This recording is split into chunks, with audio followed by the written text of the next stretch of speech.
নমস্কার। আজকে শোনাব আশাপূর্ণা দেবীর লেখা গল্প চৌধুরী কর্তা।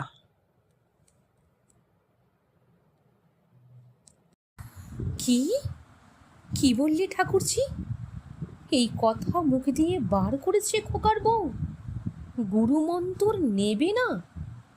তবে আর বলছি কি বড় বউ, তোমার বেটার বউ আচমকা আমার গালে যেন ঠাস করে একটা চোর বসিয়ে দিল গো। মুহূর্তে অন্তরপুরে একটা ছিছিকারের চাপা ঝড় বয়ে গেল। কারণ কথা কানে হাঁটে।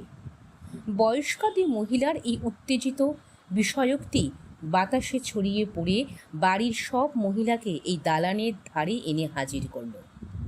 পুজোর ছুটির উপলক্ষে বৃহৎ পরিবারের ছড়ানো ছিটানো সবাই এসে দেশের বাড়িতে জড়ো হয়েছে। কাজেই মহিলার সংখ্যা এখন বাড়িতে কম নয়। বাড়ির বড়গিন্নির বড় ছেলের বউয়ের এই মারাত্মক দুঃসাহসিক ঘোষণার সংবাদে সবাই পাথর হয়ে গেলেও ছিছিকারের ঝড়টা যাবে কোথায়? হ্যাঁ, মুখ ফুটে বলেছে এই কথা। বুকের পাঠাকে বলিহারি বাবা, তাও কিনা পিসিমার মুখের ওপর। মেয়ে মানুষের এত আসপদ্দা। আহা, বুঝছিস না? জানি যে গুরুমন্তরটি নিলেই মাংস, হাঁসের ডিম, পেঁয়াজ, কাঁকড়াটি খাওয়া বন্ধ হয়ে যাবে, তাই মন্তরই নেবে না। ছিছি, কি ঘেন্নার কথা! দু ছেলের মা হয়ে গেল, এখনো এত নোলা। চুপ বাবা, একটু আস্তে। বাড়ির পুরুষ ছেলেদের কানে কথাটা উঠলে রক্ষে থাকবে না। রক্ষে আমি রাখবো নাকি? রাগে লজ্জায় অপমানে অগ্নিমূর্তি বড়গিন্নি বলে ওঠেন, ডাক তো একবার সেই হারামজাদিকে, বাপের নাম ভুলিয়ে ছাড়ি। যেখানে মহিলাকুল সেখানেই বালখিল্য বাহিনী। তাদের কান বাঁচিয়ে কথা বলা প্রশ্নই ওঠে না। আর তারা তো ঝড়ের আগে শুকনো পাতা। ডাক দেখিনি বলার সঙ্গে সঙ্গেই জনা কয়েক দূর দাঁড়িয়ে ছুটে গিয়ে আসামিকে প্রায় টানতে টানতে এনে হাজির করল। ব্যাপারটা এই, বড়গিন্নির ওই খোকার পরে গোটা 3-4 শুধু মেয়ে। কাজেই আপাতত তার বউ বলতে এই একটাই। তা বিয়ে হয়েছে বছর 7, দুটো ছেলেও হয়েছে। বয়স 20 ছুটে যায়, কিন্তু এখনো পর্যন্ত গুরুমন্তরটি হয়ে ওঠেনি। গুরুদেবের বয়স হয়েছে, নিত্য অসুখ। এরাও সবসময় দেশের বাড়িতে এসে উঠতে পারে না। সুবিধে অসুবিধে টানাপোড়েনে এত বড় একটা কাজ আটকে আছে। অথচ গুরুমন্তরটি না হলে তো হাতের জল শুদ্ধ হয় না। তাহলে হাতের জলই যদি শুদ্ধ না হলো, তো অত বড় বুড়ি ধাড়ি বউ গেরস্তর কোন কর্মে লাগবে? লাগছে না তো। না পুজো আর্চার ঠাকুর ঘরের কাজে, না বিধবাদের হেসেলে। বউকে এইভাবে বসিয়ে রাখলে চলবে? এবার তাই এই পুজোর সময় সবাই একত্র হওয়ার সুযোগে বেশ ঘটা-পটা করে বৌমার দীক্ষা গ্রহণ উৎসবের ব্যবস্থা হয়েছে। পঞ্চমীর দিনটি খুবই প্রশস্ত। এই দিনটিই ধার্য হয়েছে। একটা গ্রাম পরেই গুরুদেবের গ্রাম, তবুও তাকে আনা সম্ভব হয়নি। হাফ কাশে ভুগছেন, তাই শুভকর্ম উদ্ধার করতে এসেছেন তার ছেলে বংশীবদন। সত্যি বলতে এতে মহিলাকুল একটু খুশি হয়েছেন। রুগ্ন বৃদ্ধ গুরুদেব তো বেশ একটু গুরুভার। গুরু সেবা করাতে খাওয়া দাওয়ার আয়োজন বিপুলই করতে হয়। আবার মাঝরাত্রির থেকে তাঁকে নিয়ে ঘন্টায় ঘন্টায় পুকুর পাড়েও ছুটতে হয়। এ বাবা তাজা জোয়ান ছেলে, পাহাড় খেলে হজম করে ফেলতে পারবে। চেহারা পাকশিটে হলে কি হবে? দেখেই বোঝা যায় পেটের খোলটি ভালোই আছে। তাছাড়া ব্রাহ্মণ ভোজন আর কিছু লোকজন খাওয়ার ব্যবস্থাও হয়েছে। পরিবারের জড়ো হওয়া লোকও কম নয়। রীতিমতো একটি উৎসবেরই আমেজ এসেছে সকলের মনে। আর এখন কিনা বউয়ের এই কথা! আসামি হাজির দেখে বড়গিন্নি প্রায় ঝাঁপিয়ে পড়লেন। বলি বৌমা, তুমি ভেবেছ কি দু পাতা পড়তে শিখেছ বলে ধরাকে সরা দেখেছ? এই সৃষ্টির আয়োজন, আর তুমি নাকি ঠাকুরজির কাছে বলেছ মন্তর নেবে না? মানে কি এর? হ্যাঁ, মানেটা কি? যদিও আসামি ভয়ে প্রায় ঠক ঠক করে কাঁদছিল, তবুও ক্ষীণ স্বরে হলেও উত্তরটা দিল। বলল, নেব না তো বলিনি, বলেছি ওনার কাছে নেব না। তেরে এলেন পিসি শাশুড়ি, বলে উঠলেন, তুমি আর ঘুরিয়ে নাক দেখাতে এসো না বৌমা। যার নাম ভাজা চাল তার নামই মুড়ি। ওনার কাছে নেবে না তো আর কার কাছে নেবে শুনি? পাড়ার গোয়ালা বুড়োর কাছে? বাকিরা খিলখিল করে হেসে উঠল। বড় গিন্নি বউয়ের দিকে কঠোর কঠিন দৃষ্টি নিক্ষেপ করে আরো কঠিন গলায় বললেন, বটে, তা ওনার অপরাধটা কি? বউকে আর উত্তর দিতে হলো না। পিসি শাশুড়ি উত্তর দিয়ে উঠলেন, শুনলে? তুমি হাসবে না কাঁদবে জানি না বড় বউ। অপরাধ উনি বিড়ি খান। বিড়ি খান? বড় বউ হতবাক হয়ে বলেন, এ কথার মানে কি ঠাকুরজি? মানে তুমি বোঝো বড় বউ। বিকেলে বুঝি দিঘিতে গা ধুতে গিয়েছিলেন বৌমা। হঠাৎ দেখি পড়ি তো মরি করে ছুটে আসছেন। আমায় দেখে হাঁপসে পড়ে বলে উঠলেন, আমাদের মেয়েদের খাটের ধারে কে একটা ঘাড় ছাটা টেরি কাটা কেলে শুটকো ছোড়া গাছের গোড়ায় হেলান দিয়ে দাঁড়িয়ে বিড়ি খাচ্ছে আর টেরিয়ে টেরিয়ে তাকাচ্ছে পিসিমা। শুনে তো মাথা চড়াত করে উঠল। বলি, কোন ছোড়ার এত আস্পর্ধা যে চৌধুরীদের মেয়ে ঘাটে এসে ঘুর ঘুর করে?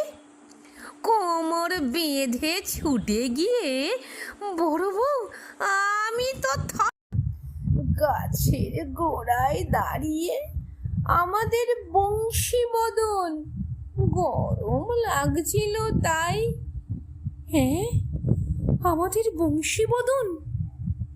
বড়গিন্নি নিজের গালে মুখে চড়াবেন না মাথার চুল ছিঁড়বেন কতটা না করলেও মাটিতে বসে পড়লেন আর প্রায় আর্তনাদ করে বলে উঠলেন, বংশীবদন?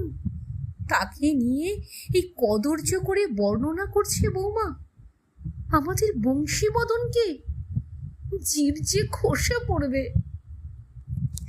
পিসিমা গম্ভীর গলায় বলে উঠলেন, থাক ও কথা বড় বউ, তখন না জেনেই বলেছে। তবে আমি যখন দুগ্গা দুগ্গা বলে নাক কান মুলে বলে উঠলাম, কি স্বপনে সে কথা কইছ বৌমা? উনি যে আমাদের গুরুপুত্তর। গুরুদেবের শরীর স্বাস্থ্য ভালো নয় বলে ওকেই তো নিয়ে আসা হয়েছে ফুলপুর থেকে তোমায় মন্তর দেবার জন্য। তখন লজ্জা পাওয়া তো চুলোয় যাক, বলল কি না? আমি আমি ওই বিড়ি খেগোর কাছে দীক্ষা নিতে পারবো না পিসিমা। গালে যেন একটা চড় পড়লো আমার বড় বউ। বড় বউ বউয়ের দিকে জ্বলন্ত দৃষ্টি হেনে বললেন, তুমি তুমি পারলে না ঠাকুরজি তৎক্ষণাৎ ওই বেসহবত মেয়ে মানুষের গালে একটা চড় বসিয়ে দিতে? বলি বৌমা, বিড়ি তামাক আবার কোন বেটা ছেলে খায় না? সাধু সন্ন্যাসীরাও তো গাঁজাগুলি খায়, তাতে তারা পতিত হয়ে যায়। পিসি বলে ওঠেন, শুধু তাই বলে কি না বিচ্ছিরি করে টেরিয়ে তাকাচ্ছিল। আহ, ছি ছি ছি, কোন ছোট লোকের ঘরের মেয়ে তুমি মা? বংশীবদনের যে আমাদের একটা চোখই টেরা, লক্ষ্মী টেরা, ভগবান প্রদত্ত খুঁদ। এই সব কথা খবরদার যেন কর্তাদের কানে না ওঠে। আর খবরদার যেন ট্যাঁফুটি না শুনি। কাল সকালে 7 হাত নাকে খত দিয়ে গুরুর চরণে শরণ নেবে। গুরু বিড়ি খায়, তাই তার কাছে মন্তর নেওয়া চলবে না? বাপের জন্মে এমন অনাচ্ছিষ্টি কথা শুনিনি বাপু। সকালবেলা চান করে এসে নতুন গরদের লাল কাপড় কেনা আছে, তাই পরে ঠাকুর ঘরে এসে বসে থাকবে। তারপর যা বলা হবে তাই করবে। তোমার জন্যেই তো এত ঘটাপটা, তা প্রাণে একটু আহ্লাদ নেই? আমার তো 9 ঠাকুরপো ছোট ঠাকুরপোর পৈতের ঘটার মধ্যেই সেরে দেওয়া হয়েছে, একখানা নতুন কাপড়ও হয়ে ওঠেনি। বিয়ের চেলিখানা জড়িয়েই কতই বা বয়স ছিল তখন, 15। তবুও মনে কত আহ্লাদ। আমার মন্তর হচ্ছে, তোমার দেখি সবই বিপরীত। ঠাকুরজি বলে ওঠেন, ওই তো, ওই জন্যেই বলে কাঁচায় না নোয়ালে বাঁশ, পাকলে করে টাস টাস। পাকা বাঁশকেও নোয়াতে হবে ঠাকুরজি, নইলে সংসারে আর নিয়ম শৃঙ্খল বলে কিছুই থাকবে না, সবাই স্বেচ্ছাচারী হয়ে উঠবে। একবার দম নেন বড়গিন্নি। শাশুড়িহীন সংসারে বউ হয়ে এসেছিলেন তিনি। শাশুড়ির ফেলে রাখা সংসার আর তার গন্ডা 2 কুচোকাচার ভার নিতে হয়েছিল 12 বছর বয়স থেকেই। তা গিন্নি হয়েছিলেন ঠিকই, তার কথায় সংসারের সবাই ওঠে বসে, ভয় ভক্তি 2ই আছে। এমনকি শ্বশুর পর্যন্ত বড় বৌমা বলে সমীহ করেন। বড় বড় দেওররা অবধি মুখের ওপর কথা বলতে সাহস পায় না। কোনো ব্যাপারে আর্জি করতে হলে বাড়ির ছোট ছেলেপুলেকে দিয়ে করায়। সেই প্রতিপত্তি সম্পন্নাকে কিনা নিজের ছেলের বউ অসংভ্রমে ফেলতে বসেছে। বউয়ের মুখে এখনো অনমনীয়তা। দম নিয়ে বড়গিন্নি আবার একবার যুদ্ধে নামলেন। বাপের বাড়ির কুশিক্ষা, বই খাতা নানার দোষ, নিজের ছেলের বেকবি সব কিছু উল্লেখ করে শেষ রায় দিলেন। যা বলে দিলাম যেন মনে থাকে, আর টু শব্দটি করবে না, করলে তোমার কপালে অশেষ দুঃখ আছে। দাওয়াইটি দিয়ে বীর দর্পে চলে যাচ্ছিলেন, কিন্তু যাওয়া হলো না। অবিশ্বাস্য হলেও সত্যি, ভয়ে সাদা হয়ে যাওয়া বউয়ের মুখ থেকে ফস করে বেরিয়ে এলো, আমায় কেটে দুখান করলেও। বাকিটা অবশ্য অনুক্তই থেকে গেল, কিন্তু তাতে বোঝবার অসুবিধে কিছু রইল কি? তার মানে বড়গিন্নির এতকালের মান সম্মান খতম। ব্যাটার বউ যদি এতখানি অগ্রাহ্য করে, ছোট জায়েরা আর মানবে? মাটিতে বসে পড়া ক্রন্দনরতা বউয়ের দিকে অগ্নিদৃষ্টি হেনে কড়া গলায় বলে উঠলেন তিনি, তাহলে কেটে 4 টুকরোই করতে হবে, খোকা আসুক। বাড়ির ছেলেদের কানে না তুলিয়ে যখন ছাড়বে না তুমি, এতদিন জানতাম না তুমি কত বড় সাংঘাতিক মেয়ে মানুষ, এখন সবাই জানুক। সব থেকে ভয়াবহ শাস্তির ঘোষণা দিয়ে চলে গেলেন বড়গিন্নি। কিন্তু কে জানত আসামি নিজেই গিলোটিনের তলায় গলা দিতে যাবে। দোতলায় নিজের ঘরে আরাম কেদারায় বসে চৌধুরী কর্তা অর্থাৎ বড়গিন্নির শ্বশুর ঠাকুর আরামে চোখ মুদে শুয়েছিলেন। চেয়ারের পেছনে সারি সারি 2 জানলা, সেখান থেকে সন্ধ্যের হাওয়া এসে ঘরের মধ্যে লুটোপুটি খেয়ে আমেজ ধরিয়ে দিচ্ছে। চেয়ারের হাতার কাছে একটা ছোট টেবিল, তার উপর থাক দেওয়া বইপত্র। কি বই তা দেখা যাচ্ছে না, কারণ কেরোসিনের কাঁচের ডোম বসানো আলোটা খুব কমানো। বছরের ওই একটার সময় সবাই আসে টাসে, তাই বই পড়ায় তেমন মন থাকে না। না হলে সারা বছর ওরাই তো সঙ্গী। আর সঙ্গ বলতে ওই অকালে বিধবা হওয়া মেয়ে আর অপদার্থ বেকার বাউন্ডুলে ছোট ছেলেটা ও তার সংসার। একদা বড় চাকরি করতেন, বছরে 6 মাস 6 মাস দিল্লি সিমলা করতে হতো, কিন্তু দেশের বাড়িটি সংস্কার সাধন করিয়ে করিয়ে বজায় রাখতেন। অবসর নিয়ে এখানেই স্থিতি। তা সে অবসর কি আজকের কথা? মাঝখানে কত ভাঙচুর, ছেলেরাই এক একটি কর্তা হয়েছে, জীবনে কত পট পরিবর্তন।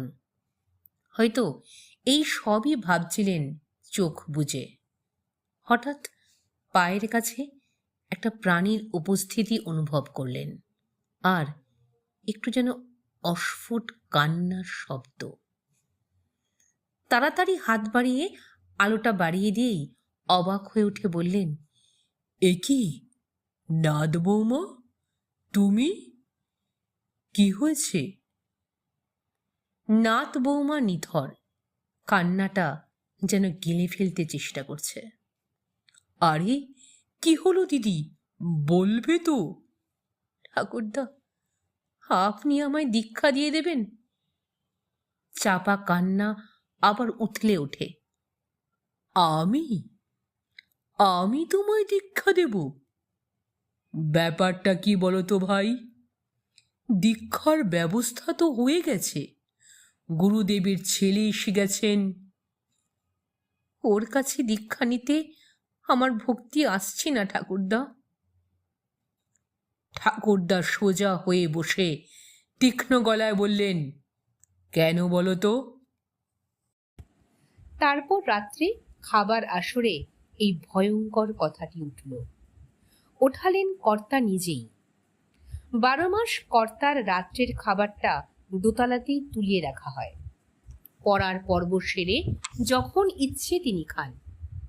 কিন্তু এই সময়, এই পুজোর ছুটির কালে কর্তা নিচে নেমে এসে সকলের সঙ্গে খেতে বসেন। সাবেকি ছাদের বাড়িতে যেমন হয়, টানা লম্বা দালান, 2 সারিতে বসলে একত্রে 40-42 জন খেতে বসতে পারে। বসেছেও প্রায় তাই। কর্তা বসেছেন মধ্যমণি হয়ে, ঈষৎ দূরত্ব বাঁচিয়ে আরো সবাই। শুধু তো নিজের ছেলেরা নাতিরাই নয়, ভাগ্নে ভাইপো কুটুম বাড়ির কেউ কেউ সকলেই বসেছেন। মহিলারা আধ ঘোমটা দিয়ে খাবার দাবার তদারকি আছেন। শুধু কর্তার বিধবা মেয়ে টুনি প্রধানা তত্ত্বাবধায়িকা। চলছিল বেশ খোশ গল্প। হঠাৎ কর্তার প্রশ্ন, বংশীবদনের খাওয়া হয়ে গেছে? কখন? টুনি বলে ওঠেন, বেচায় ঘুম কাতুরে, কাল আবার একটু ভোরে ভোরে উঠতে হবে ভেবে। কর্তা ক্ষীরের বাটিটা কাছে টেনে নিয়ে সহজ গলায় বলেন, তা দীক্ষা যখন হচ্ছেই না, ওর আর ভোরে উঠবার দরকারটা কি? হ্যাঁ? ঘরের মধ্যে কি একটা যেন বাজ পড়ল। দীক্ষা যখন হচ্ছেই না, এ আবার কি অদ্ভুত কথা। বিনা মেঘে বজ্রাঘাতের অনুভূতি নিয়ে সবাই মুখ চাওয়াচাবি করতে থাকে। একটু সামলে নিয়ে টুনি, মানে বাড়ির দণ্ডমুণ্ডের কর্তা পিসিমা, সাবধানে বলে, দীক্ষা হচ্ছে না। কি করে আর হবে? কর্তা ছানাতে চিনি মাখতে মাখতে বলেন, দীক্ষা যে নেবে তারই যখন মন বিরূপ। উপস্থিত কেউই ভিতরের কথাটা জানেন না। আর বাড়ির মহিলারা, তারা তো দালানের পিছনকার ঘরের মধ্যে খোলা দরজার কাছে ঘোমটা দিয়ে বসে। টুনিই একমাত্র বাইরে, পোশাকি নাম যার অন্নপূর্ণা। তিনি তীক্ষ্ণ কণ্ঠে বলে ওঠেন, এই ছেঁড়া কথাটা আপনার কানে কে তুলল বাবা?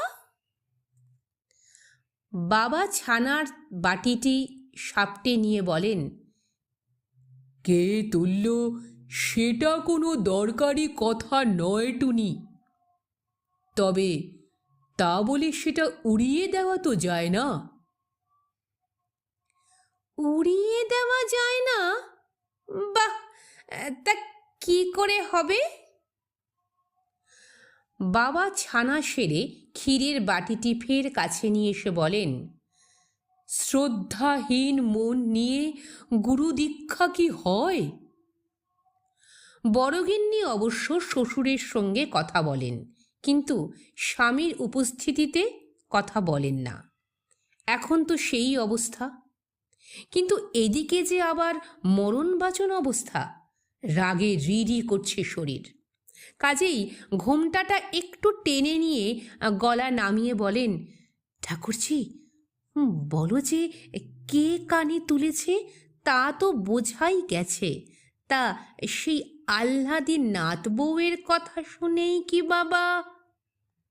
ঠাকুরঝিকে আর বলতে হয় না, বাবাই সরাসরি শুনে বলে ওঠেন, আহ্লাদের প্রশ্ন নয় বৌমা, দুঃখেরই কথা। বেচারার মন সায় দিচ্ছে না, আর আপনারাও কি জবরদস্তি করছেন? হ্যাঁ, সেকালের চৌধুরী কর্তা পুত্রবধূদের আপনি করেই কথা বলতেন। জবরদস্তি তাই বলেছে বুঝি? বিষ ছড়ায় অন্নপূর্ণার গায়ে। তিনি খড়খড়িয়ে ওঠেন, তা বেয়াদব বৌছিকে শাসন করতে হবে না বাবা? চৌধুরী কর্তা জলের গ্লাসটা হাতে তুলে নিয়ে বলেন, শাসনের ক্ষেত্র বিশেষ আছে রে টুনি। কারুর যদি 10 আনা 6 আনা চুল ছাটা, বাঁকা টেরি কাটা আর বিড়ি খাওয়া গরুর কাছে দীক্ষা নিতে প্রবৃত্তি না আসে, সেখানে শাসন চলে না। তার ওপর আবার টেরা চাউনি, আর যে চরণটি পুজো করতে হবে সেই চরণে টুনি ক্ষিপ্ত কণ্ঠে বলে ওঠে, এ তো দেখা হয়ে গেছে আপনার নাত বউয়ের বলিহারি। তা এসব তো আচমকা আজই হয়নি বাবা, জেনে বুঝেই তাকে আনানো হয়েছে। বাবা জলের গ্লাসটি নামিয়ে রেখে বলেন, তোরা হয়তো জানতিস, দীক্ষা যে নেবে সে হয়তো জানতো না। না, ও হয় না, ওটা ন্যায্য নয়। ওহ বাবা, গুরুপুত্তরকে ডেকে এনে অপমান করে বিদায় করাটাই তাহলে কি আপনি ন্যায্য বলছেন?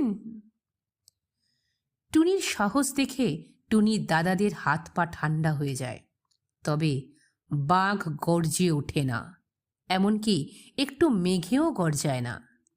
খুব স্বাভাবিক গলায় উত্তর, অপমানের কি আছে? তোদের মেয়েলি শাস্ত্রে বাধা পড়া টড়া কত কি আছে না? তাই একটা বলে দে, ওর পাওনা গন্ডা 16 আনার ওপর 18 আনা পুষিয়ে দিয়ে ওকে চালান করে দিলেই হলো। গুরুপুত্তরের সঙ্গে মিছে কথা বলতে হবে বাবা? টুনির এই কথায় এখন চৌধুরী কর্তা একটু গম্ভীর হলেন, বললেন, মিথ্যাটা কোথায়? মনের বাধার চাইতে বড় বাধা কি আর আছে রে টুনি?